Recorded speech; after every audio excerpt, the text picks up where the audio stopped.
कुल्लू जिले में मणिकर्ण घाटी के शुकचंग थाच में मंगलवार रात आसमानी बिजली गिरने से 60 भेड़ बकरियों की मौत हो गई, जबकि एक भेड़ पालक भी घायल हुआ है।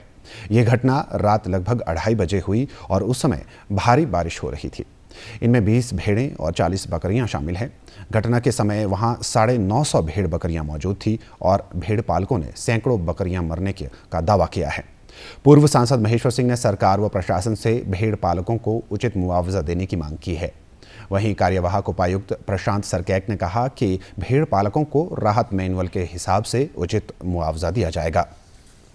15 नाम इन्होंने लिखे हैं पंचायत ने, इनके पास है कागज। 14-15 लोगों की भेड़ें बताई जा रही हैं और वहाँ चराने वाले ये 3-4 आदमी थे। तो ये भी एक पुजारी बताते हैं, ये एक और लड़का होता।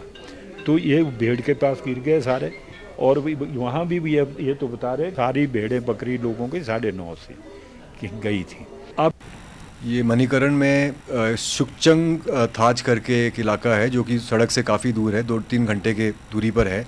रात को देर रात लगभग 2:30 बजे के करीब यहाँ पे बिजली गिरने से 20 भेड़ें और 40 बकरियों की मृत्यु के बारे में पुष्टि की गई है, जिसपे पटवारी और कानूगो स्पॉट पे गए थे और इतनों की उन्होंने पुष्टि की है।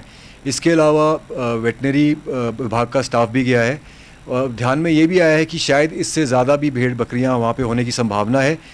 तो वेटनरी विभाग को आदेश कर दिए गए हैं, वो स्पॉट पे अपनी टीम के साथ जा रहे हैं।